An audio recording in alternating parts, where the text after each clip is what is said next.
In this lesson, we'll be reviewing a note value exercise I developed to improve my own timing and control.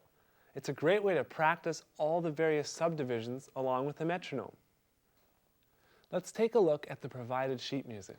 Everything starts on the first line with steady quarter notes being played on both the hi-hat foot and the bass drum. This is the foundation for the entire exercise, as it will be played continuously with the metronome clicks. In line 2, you can see the hands begin to play alternating quarter notes with the click. Then in line 3, the hands move to eighth notes, where only the lead hand is synced up with the feet. Next, we move to eighth note triplets.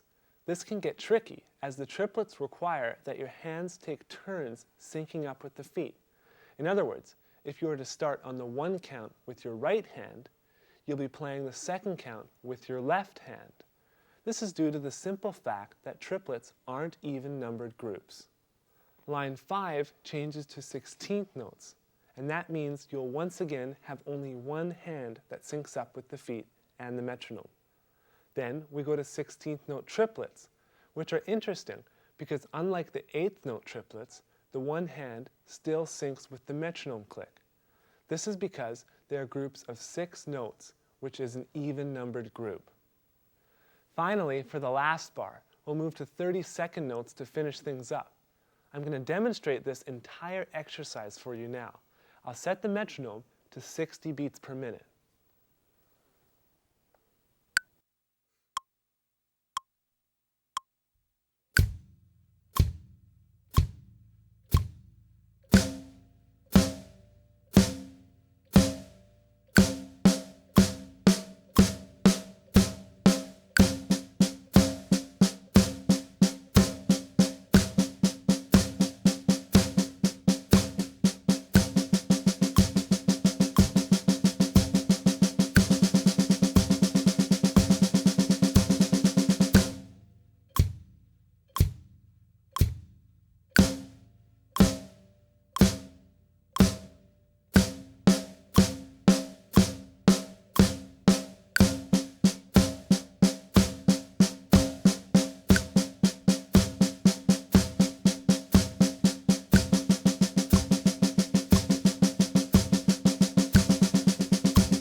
Now, I went through the entire exercise, but you don't have to do it all at once.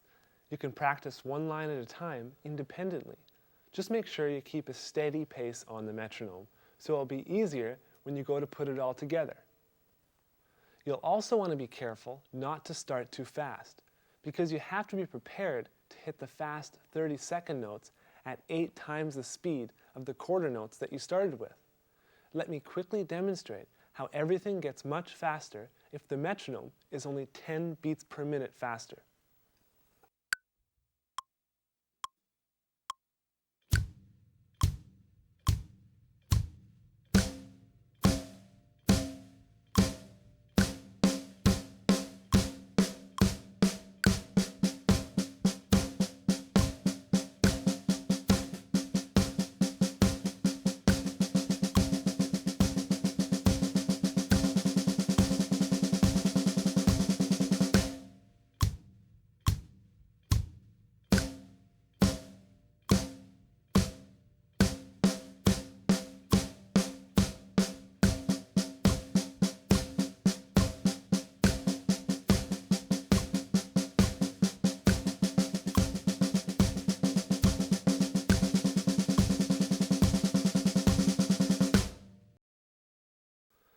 Now, it may be difficult for you to play the first part at a slow pace. That's normal. In fact, it can be more challenging to play along with a slow metronome than a fast one. That's because you need to rely on your own internal clock to carry through the long gaps between metronome clicks. That's okay. Practice playing this exercise with a slower metronome and you'll get more accurate with time. Now, if you aren't too comfortable with triplets yet, that's okay. You can skip over those 2 lines altogether until you feel you're ready to include them. This exercise isn't meant to be a boring and repetitive assignment. It's just a fun, quick way you can work through a variety of subdivisions with a metronome.